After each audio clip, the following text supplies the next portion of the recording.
Hi everyone, I'm Josh Becker and I'm here with Judge Brenda Weaver, the Chief Judge of the Appalachian Judicial Circuit, and this is the Georgia Courts Journal first video segment entitled Talking to Georgia's Judges.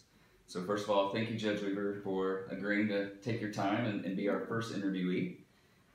First of all, just tell us a little bit about yourself and where you grew up. I was born and raised in Pickens County initially, in a small town, Okay. Whitestone. I am the 8th child. I had 4 brothers and 3 sisters. My dad worked at the local Georgia Marble factory company, and then my mom was a homemaker. Wow, okay. So you kind of stuck around home then? I did. Yeah, excellent. Well, did you always want to be a lawyer? Did you know that was something you wanted? Yes. Yeah. From a very early age, and I really don't know why. Maybe I saw it on TV. There was certainly no one in my family that was an attorney. Right. But all through high school and college, I wanted to be an attorney. I initially taught school for a couple of years, trying to make money in order to go to law school. Mm-hmm. But from the very beginning, if you asked me, I wanted to be an attorney one day. That's awesome. I still don't know what I want to be, actually. So, where did you go to school?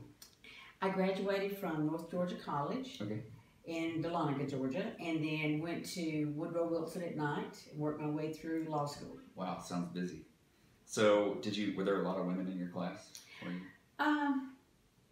Actually, probably maybe 30%. Okay. It's a long time ago. I don't really remember. So, how long have you been a judge?